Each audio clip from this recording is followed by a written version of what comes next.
Hola, bienvenidos de nuevo a su clase de Ingeniería de Datos. Seguimos con el tema de Azure, ¿vale? Entonces, lo primero que vamos a hacer, incluso antes de irnos a crear recursos, es configurar el idioma de la interfaz de Azure.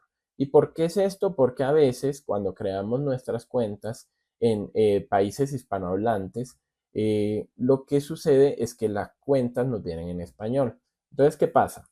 No es lo mismo que a ustedes les digan una factoría de datos. A veces uno queda perdido cuando le dicen factoría de datos, a cuando le dicen data factory. En la industria, pues los nombres de los recursos de Azure suelen nombrarse en inglés. La mayoría de personas dice un data factory, dice un storage account. O sea, difícilmente van a ver en las documentaciones o cuando una persona esté hablando con usted que les va a decir una factoría de datos, ¿vale? Entonces les recomiendo que el idioma aparezca en inglés. Para ello nos vamos a ir acá en el correo que tenemos logueado, en este caso hector.pulido@udb.edu.sb.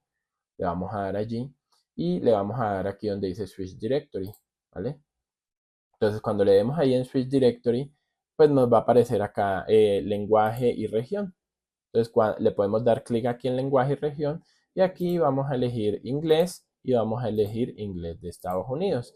Si ya viene por default, pues entonces lo dejan así. Pero si viene en español o en otro idioma, en portugués, en el idioma en el que estén viendo este curso, pues seguramente va a ser español, pues lo pueden cambiar aquí a inglés, inglés de Estados Unidos y le dan aquí en Apply.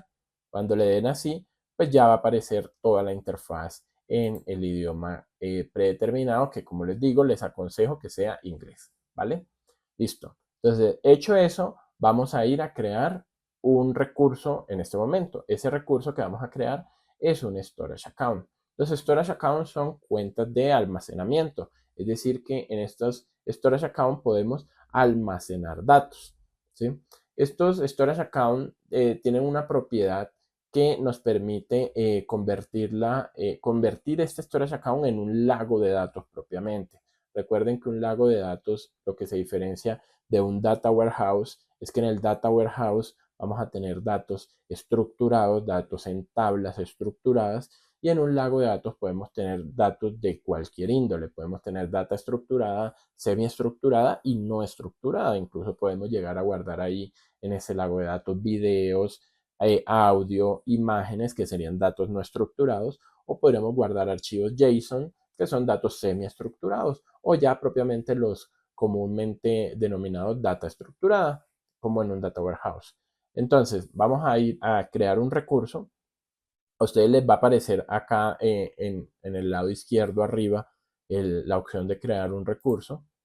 Los recursos, ahí quiero hacer esta salvedad, los recursos siempre están asociados a un grupo de recursos. O sea, un grupo de recursos jerárquicamente está más arriba y dentro de ese grupo de recursos hay una serie de recursos. En este momento ustedes no van a tener creado ningún grupo de recursos, no va a haber ningún grupo de recursos así como lo ven acá. Incluso si yo le doy aquí donde dice Resource Groups, pues me aparece que no tengo ningún grupo creado, ningún grupo de recursos creado. Lo podemos crear aquí directamente, crear el grupo de recursos vacío sin nada, o como lo vamos a hacer en este caso, vamos a crear un recurso, pero cuando estemos creando el recurso se nos va a habilitar la opción de crear un grupo de recursos al que se va a asociar el recurso que vamos a crear. Entonces vamos a ver eso, ¿vale? Entonces le dan aquí en crear un recurso. Cuando le den allí, aquí van a estar, digamos, los servicios más comunes de Azure, los servicios que más se suelen utilizar, y seguramente va a estar el storage account acá. Pero digamos, en el caso de que no esté, pues ustedes propiamente lo pueden buscar aquí. Ustedes pueden buscar el servicio de storage account, le dan clic por aquí y aquí les va a aparecer el servicio de storage account. Les van a aparecer otros recursos que están asociados precisamente con la palabra storage account, pero el que estamos buscando es este que está por acá, ¿vale? Entonces le vamos a dar clic por allí, le vamos a dar clic por allí.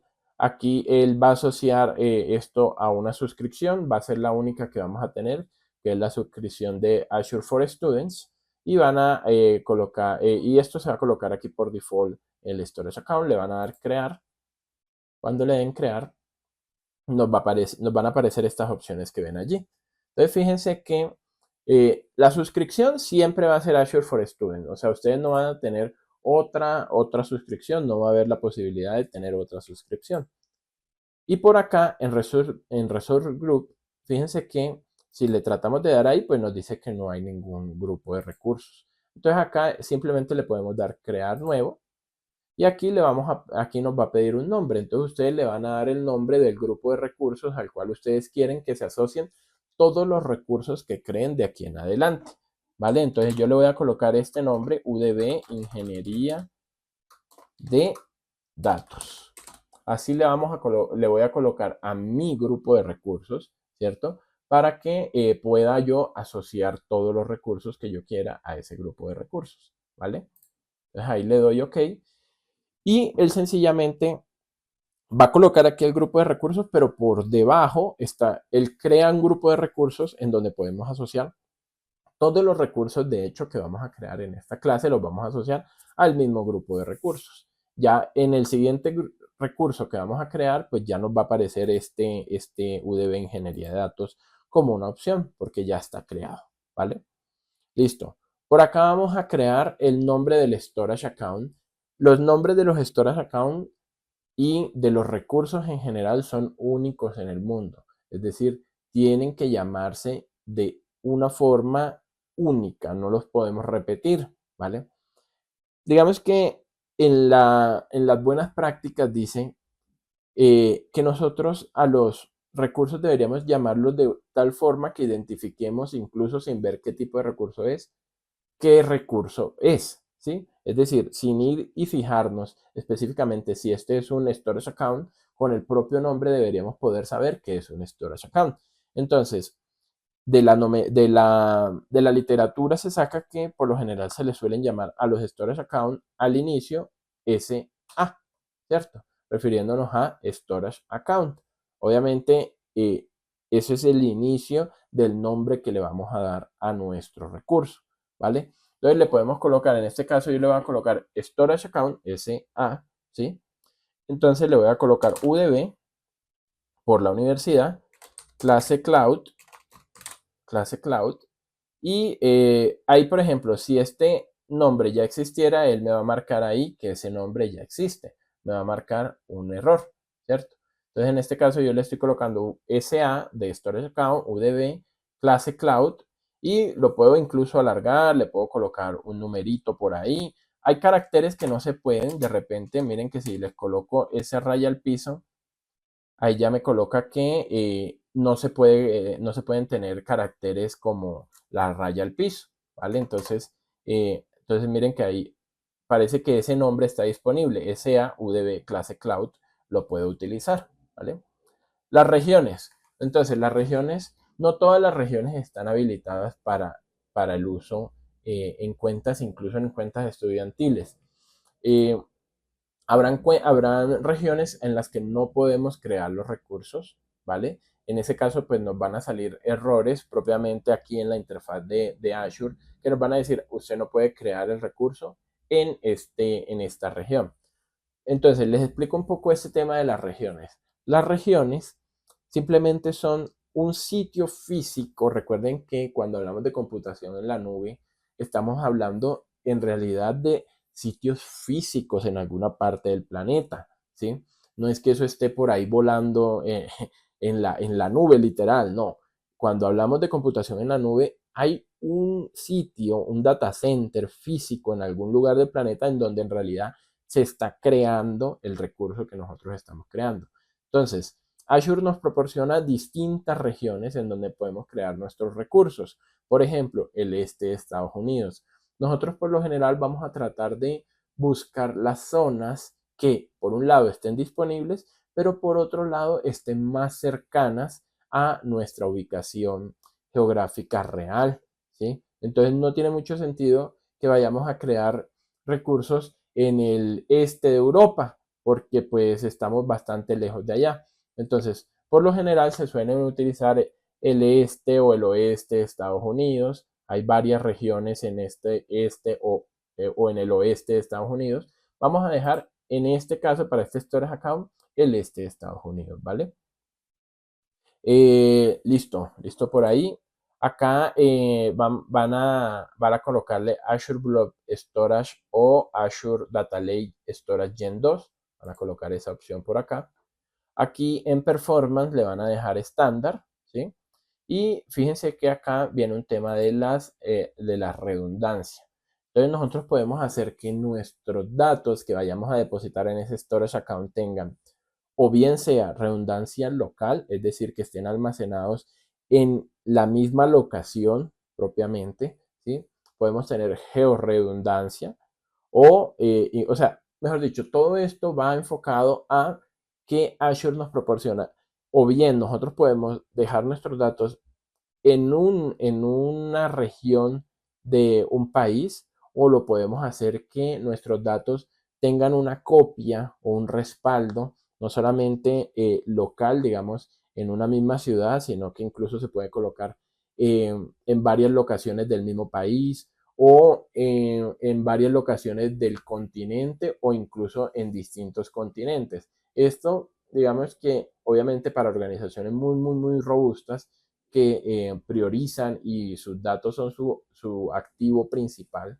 es muy importante porque digamos que nosotros tenemos vamos a poner un caso súper hipotético y súper apocalíptico. Digamos que tenemos todos nuestros datos en Estados Unidos y por alguna razón hubo una guerra y todo Estados Unidos pues queda en ruinas, por poner un ejemplo. Si todos nuestros datos estaban ahí, pues ahí se fueron todos nuestros datos. Entonces para eso sirven la redundancia de datos incluso distribuida a nivel mundial, que nosotros podamos tener datos en Estados Unidos, los podemos tener en Europa y en caso de que algo pase en alguna de esas locaciones, nuestros datos están a salvo en otro lugar. Obviamente, entre más redundancia ustedes quieran de sus datos, pues va a ser más costoso. Entonces, para este caso, para nuestro ejercicio académico, le vamos a poner que tenga solamente una redundancia local, ¿vale? Listo. Por aquí en Advanced, esta primera pestaña fue la que acabamos de configurar. Y por aquí en Advanced ustedes van a buscar esta opción que dice habilitar nombres de espacios jerárquicos. La idea de esta habilitación que vamos a colocar por aquí precisamente era lo que les comentaba al principio, y es que nosotros podamos hacer de este storage account propiamente un lago de datos que va a utilizar la tecnología de Azure que nos está proporcionando en este Data Lake Storage Gen 2, ¿vale? Entonces habilitamos esta opción para que nuestro storage account se vuelva un lago de datos. ¿Listo? Aquí solamente se habilita esa opción y ya. Todas estas opciones, si bien son importantes, las podemos dejar por default, ¿sí? Van a haber ciertas organizaciones en donde algunas de estas opciones es interesante que las exploren y las habiliten como tal. Les pongo un ejemplo, por ejemplo, en este caso de las etiquetas, ¿sí? En el caso de las etiquetas, a veces uno etiqueta los recursos para que luego desde el centro de costos podamos saber a quién está asociada o a qué área está asociado un recurso. Esto es muy importante para algunas organizaciones porque cada área tiene dentro de Azure una serie de tokens o una serie o un presupuesto establecido en donde pues estos recursos tenemos que asociarlos como tal a una etiqueta que hable acerca de el área o dependencia que está usando ese recurso. Entonces, en algunas organizaciones va a ser importante que a cada uno de estos recursos se les habilite una etiqueta del tipo entidad, dependencia, proyecto, para que desde el centro de costos de Azure, que va a ser administrado seguramente por el área de TI, se pueda saber cómo se están gastando los recursos de la organización. En este caso lo vamos a dejar así por default. Simplemente nos vamos a ir aquí a la pestaña de revisar y crear.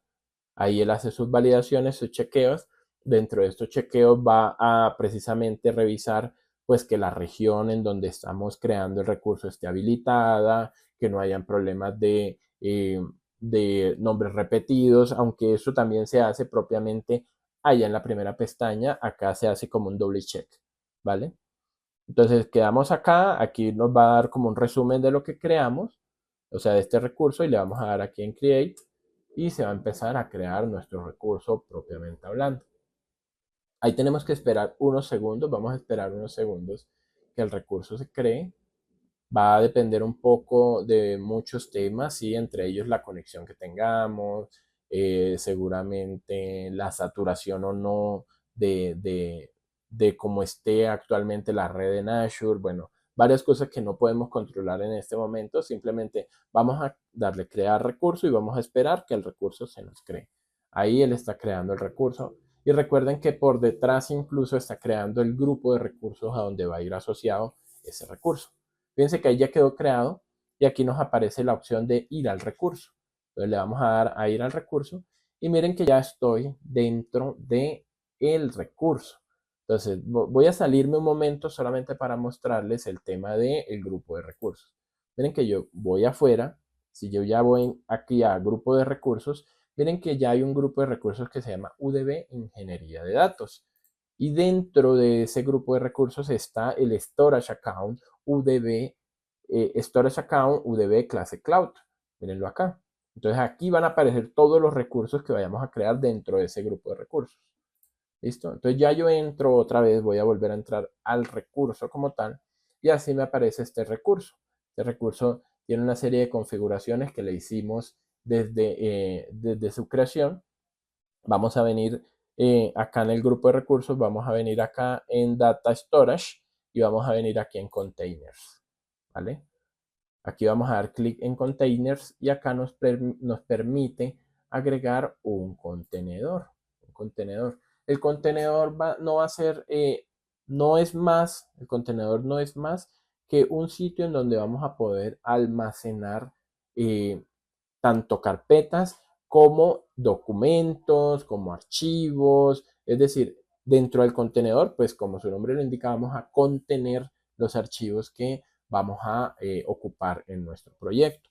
Entonces vamos a ponerle aquí un nombre, le voy a poner mi proyecto UDB, le podríamos colocar eso, mi proyecto UDB, ¿listo? Ahí vamos a crear el contenedor como tal. Fíjense que ahí empieza a crearse. Miren, este es el contenedor, mi proyecto UDB, así de sencillo.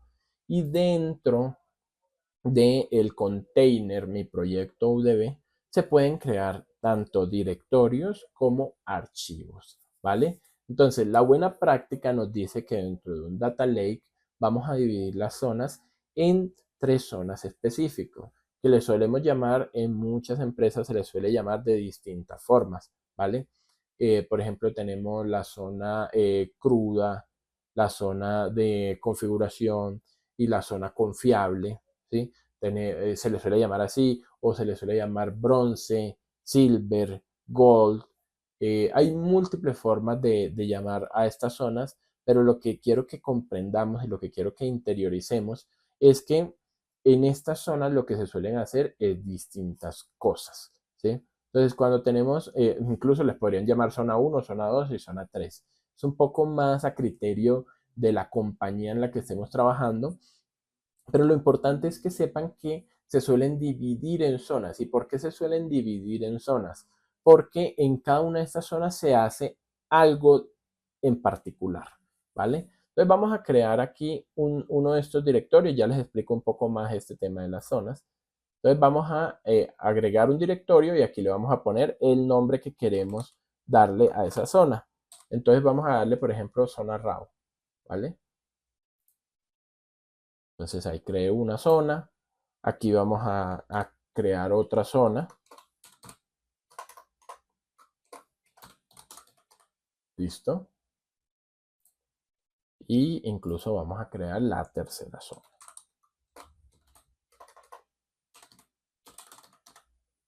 Listo.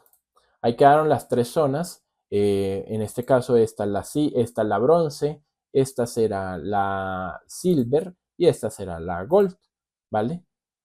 ¿Cuál es la diferencia entre estas zonas? En la zona bronce o en la zona inicial, que va a ser en este caso la zona RAW, vamos a colocar los datos tal cual nos llegan de la fuente de datos, tal cual nos llegan de la fuente de origen, ¿sí? Luego vamos a ir a una zona silver, a una zona 2. No se acostumbren a que solo hay un nombre. Aquí le puse zona RAW, zona trusted, pero recuerden, lo importante no es el nombre, ahí se tienen que acoplar un poco a lo que determine la compañía en la que trabajan, pero digamos que si es un tema de estandarización, pueden darle esos nombres que tenemos ahí o pueden darle también bronce, silver, gold. Es como lo más, lo que en la literatura está como más expandido, o sea, lo que se suele usar es bronce, silver, gold. Entonces le pueden dar esos nombres si quieren. Entonces, en bronce se suelen colocar los datos crudos como vienen, tal cual de la fuente de datos. En silver ya se suelen colocar los datos con ciertas transformaciones, ya van a tener ciertas transformaciones los datos. Y en la zona gold, en la zona de oro, vamos a dejar los datos ya como tal puestos para limpios, que ya tengan modelado, que ya por ejemplo estén en un modelo en estrella, que ya estén listos para el consumo por parte de la empresa, por parte de la compañía, por parte del negocio, ¿sí? Entonces, en esta zona de oro vamos a dejar los datos listos para que ya sea que un proceso de inteligencia artificial los pueda usar, un proceso de machine learning los pueda utilizar o propiamente incluso un proceso de visualización de datos los puedan utilizar. ¿Listo? Entonces, dentro de la zona RAW, dentro de la zona inicial, vamos a entrar a la zona y aquí vamos a agregar un archivo. Ese archivo, recuerden que en la clase pasada nosotros estuvimos explorando una API. Esa API, este es el link de esa API. Esa API tiene esos datos que ustedes ven ahí en pantalla. Esos datos están allí en un JSON, están bastante desorganizados, pero ahí están los datos de esa API propiamente. Entonces vamos a entrar a ese link. Ese link también está en la guía o esta es la URL para que puedan ingresar directo a ese link que en este momento funciona. Van a entrar a ese link y le van a dar clic derecho por acá, guardar como, y van a ir a cualquier carpeta en su PC y van a guardar este archivo como department.json, ¿vale? Van a darle guardar. Ahí se va a descargar, ya lo pueden cerrar. Y la idea es que ese archivo que acabamos de descargar lo podamos subir a la zona RAW. Lo vamos a subir manualmente, ¿vale? Entonces le vamos a dar dentro de la zona RAW, le vamos a dar por aquí en subir, en upload, ¿cierto? Y aquí le va a decir subir un blob. Entonces vamos a darle aquí en browser for files y vamos a ir aquí a descargas y vamos a buscar el archivo de department.json. Le vamos a dar en abrir y le vamos a dar aquí en cargar. Fíjense que cuando eso pasa, ya el archivo aparece aquí dentro de department.json. ¿Listo? Entonces, para recapitular, creamos un storage account, lo habilitamos como un data lake y dentro de ese storage account creamos un container que se llama mi proyecto UDB y dentro de ese container creamos tres zonas, la zona bronce, la zona silver y la zona gold, o como lo llamamos en este proyecto, la zona RAW, Curate y Trusted, ¿vale? Dentro de la zona RAW, la zona inicial, vamos a cargar un archivo que viene de una API. Ese archivo es ese department.json que lo bajamos del API y lo cargamos aquí a mano. Eso es lo que se ha hecho hasta este momento y con eso vamos a cerrar este video y ya nos veremos en el próximo video para que podamos leer propiamente la data de ese department.json y empezar a hacer cosas con él, ¿vale? Muchas gracias, hasta luego.